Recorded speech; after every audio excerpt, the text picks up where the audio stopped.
With less than 2 months to go until Election Day, and with people across the whole country now frantically trying to decide who to vote for, as well as whether or not cats and dogs are being eaten in Ohio, very important questions, well, there's a threat that's not being discussed at all, which cuts right across party lines. That's because regardless of whether there's a Democrat or a Republican in charge, Americans face the real threat of a hostile foreign actor, like Russia, Iran, North Korea, China, and a handful of others, using what's known as an EMP attack to destroy our technological advantages.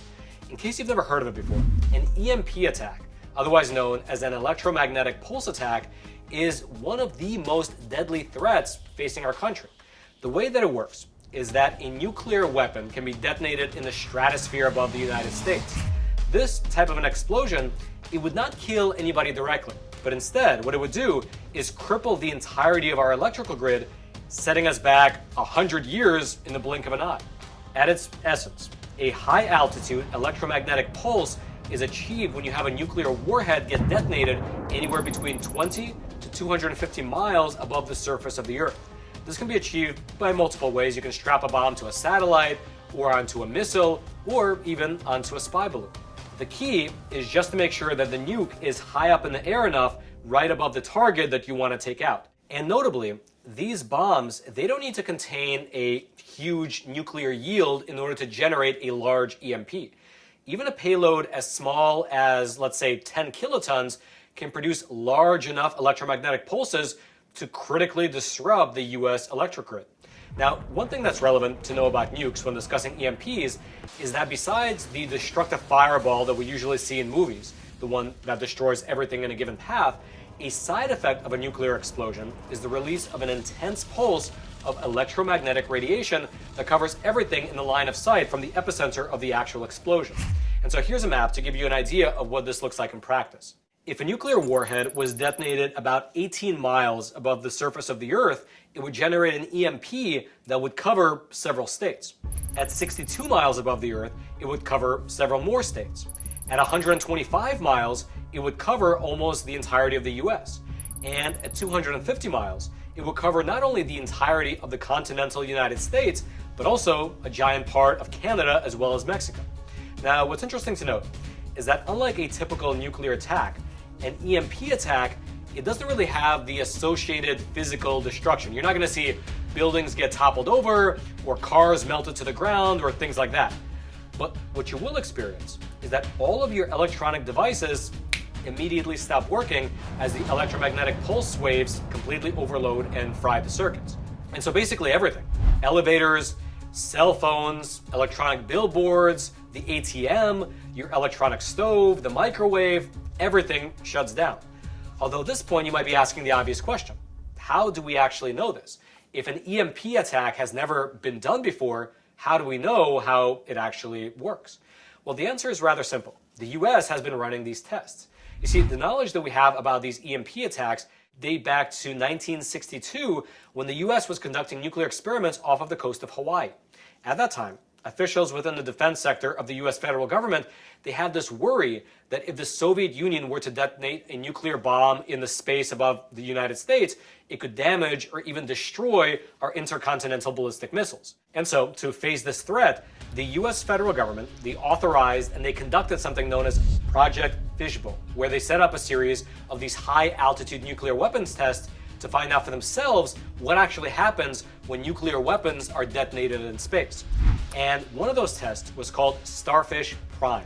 And it was during the Starfish Prime experiment that the US learned about the dangers of an EMP attack for the very first time. What happened was that a nuclear device was set off at an altitude of 250 miles above Johnston Island over in the Pacific Ocean, which was high enough in the air and far away enough from mainland Hawaii that the scientists conducting the test assumed that it was all safe. But the experiment proved otherwise. That's because over in Hawaii, which is about 900 miles away from the blast, well, you had streetlights that began to fail, circuit breakers were tripped, you had alarms that were triggered, and a telecommunication relay was damaged. Additionally, going in the other direction, several US satellites that were in orbit at that particular time, they were damaged by the resulting EMP from this nuclear blast. And it was at that moment that these nuclear scientists, they realized that this was a potential danger. But the US was not alone in this testing. That's because starting in October of that very same year, in 1962, the Russians also detonated several nuclear explosions over Kazakhstan in order to calculate the impact of an EMP blast on the electrical grid. The Soviets, they eventually wound up conducting 7 of these nuclear experiments, each time changing up the height of the blast, as well as the payload in the actual bomb, in order to assess the difference in damage when you change up those 2 variables. Now, the results of their experiments are still largely classified, but back in the year 1994, during peace agreements between Russia and America, some of the findings were handed over to US scientists.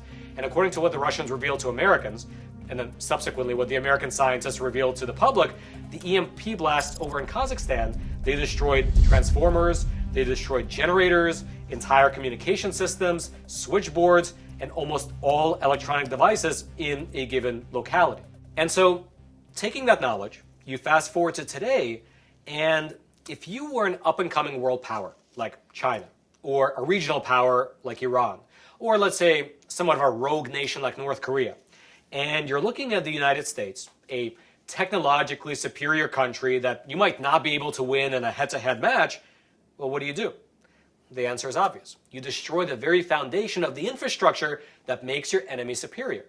And this is not speculation. For instance, in May of 1999, during the NATO bombing campaign against Yugoslavia, there was a meeting held in Austria between high-ranking members of the Russian parliament and a U.S. congressional delegation. And while discussing the war in Yugoslavia, the Russian delegation, they raised the specter of an EMP attack against America.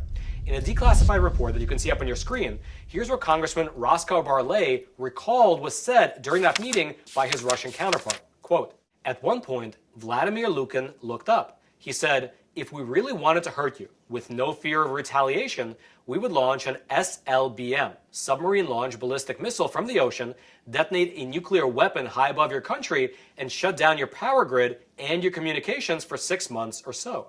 And Alexander Shabanov, the handsome blonde communist, smiled and said, "And if one weapon wouldn't do it, we have some spares, like about 10,000, I think." This kind of puts in context the threat that we face. All right, just to pause here for a super quick moment. Listen, it's obvious that the financial system is not looking too great.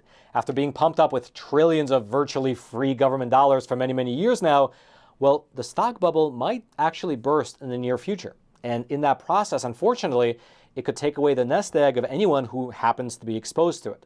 And so consider taking this opportunity to diversify into something which is beyond the grasp of Washington, D.C. and Wall Street, physical gold and silver. And the best company to use, in my opinion, is the sponsor of today's episode, American Hartford Gold, who I should mention is also my own personal gold and silver bullion dealer. And besides myself, they have thousands of 5-star reviews from other Americans, and they also have an A+ rating with the Better Business Bureau. And working with them is rather simple. They have a huge selection of coins, bars, and rounds to choose from. They have super friendly staff who you can call, and they can set up either gold delivery directly to your doorstep, or they can even set you up in a gold IRA. And then lastly, best of all, if you tell them the Roman sent you, they will throw in a free gold coin with your first qualifying purchase. So give them a call. The number is 866-242-2352. That's 866-242-2352. Or you can simply text Roman to 65532. I'll also throw a link to their webpage. It'll be down there in the description box below. And just for your reference, it was exactly this threat at this meeting which led the U.S. Congress to set up something called the EMP Commission 2 years later to study this threat in greater depth. But of course, it's worth mentioning that it is not just Russia. For instance, in that very same meeting, the Russian representatives, they also informed the American diplomats that Russia's knowledge of how to build a strong EMP nuclear weapon was accidentally shared with the North Koreans. That's amazing. Likewise, there is a Chinese textbook that was published by the People's Liberation Army called The Third World War, Total Information Warfare. And as a part of the doctrine stated in that book, or rather you could say as a part of the curriculum in that book, here's what the textbook states, quote, "Therefore, China should focus on measures to counter computer viruses, nuclear electromagnetic pulses, and quickly achieve breakthroughs in those technologies in order to equip China without delay with equivalent deterrence that will enable it to stand up to the military powers in the information age and neutralize and check the deterrence of Western powers, including the United States." And this is not just an academic argument in a textbook. As recently as March of 2020, right at the beginning of the COVID pandemic, you had the Chinese Communist Party openly threatening the use of EMP devices against American naval ships in the South China Sea, meaning that this is a real threat that the Chinese Communist Party is openly flexing about. And the death toll from an attack like this on the American homeland, it might very well be devastating. In fact, back in 2001, as I mentioned earlier, the US set up something called the EMP Commission in order to study in greater depth the threat that these weapons pose. 3 years after being set up, this committee published their report. You can see it up on your screen. And they found that an EMP attack, it could result in the destruction of up to 70% of the US electrical grid. It could cause a nationwide blackout for well over a year.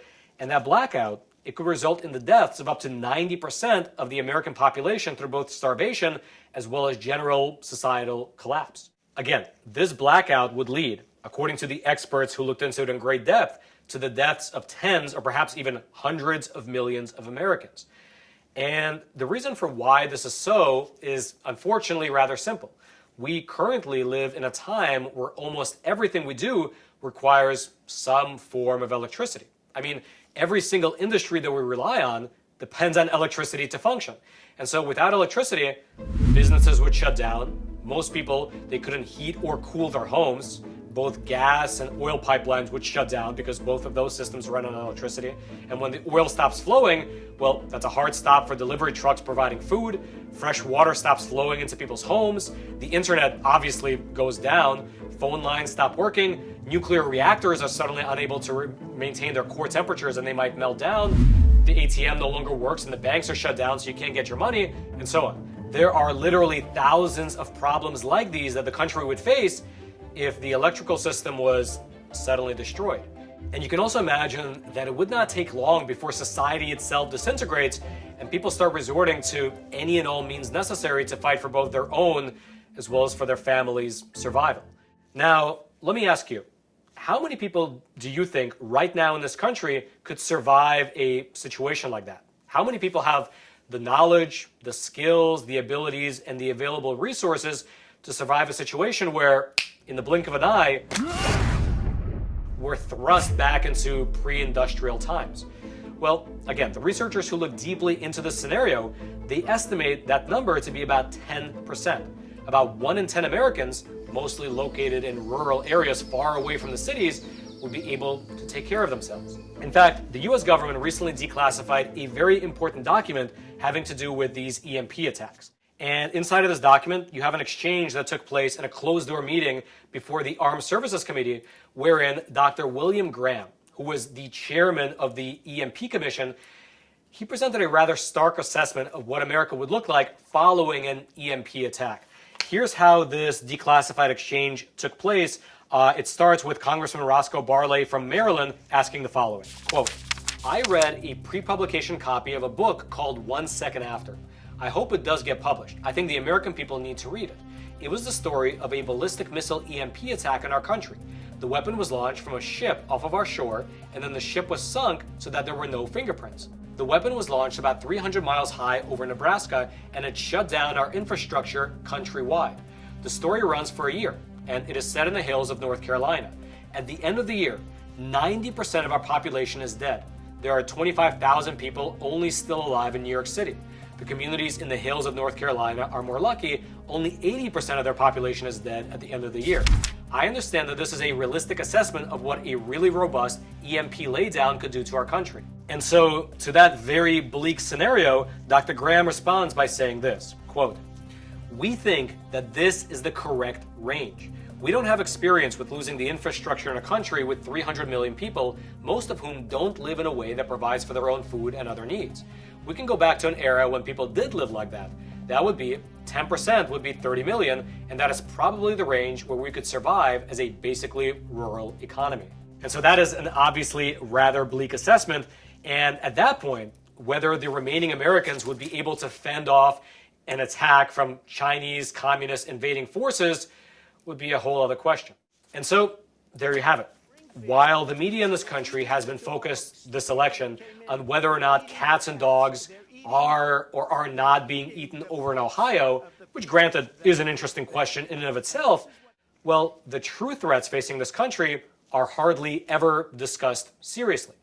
And for anyone watching this video who assumes that that could never happen, that the US military would never allow a nuclear warhead anywhere near the heartland, well, do consider the fact that a Chinese spy balloon made it all the way across the US before then getting shut down. Or consider the other fact that within just the last 2 months, you had 2 separate would-be assassins that made it within a few hundred yards of President Trump. And so perhaps don't assume that our nuclear-armed enemies won't be able to sneak one past us and get an EMP attack off if they so wish. I hope it doesn't happen, but it's important to consider that this is an actual real threat, because it is. If you'd like to go deeper into the potential of these EMPs, their histories, as well as to the links of the several reports that I mentioned in today's episode, I'll throw those links down into the description box below this video if you're the type of person that likes to dig into the weeds. And all I ask in return is that as you're making your way down there to that description box, take a small detour to smash those like and subscribe buttons so that this vital information can reach ever more people via the YouTube algorithm. And then until next time, I'm your host, Roman from the Epoch Times. Stay informed. Most importantly, stay free.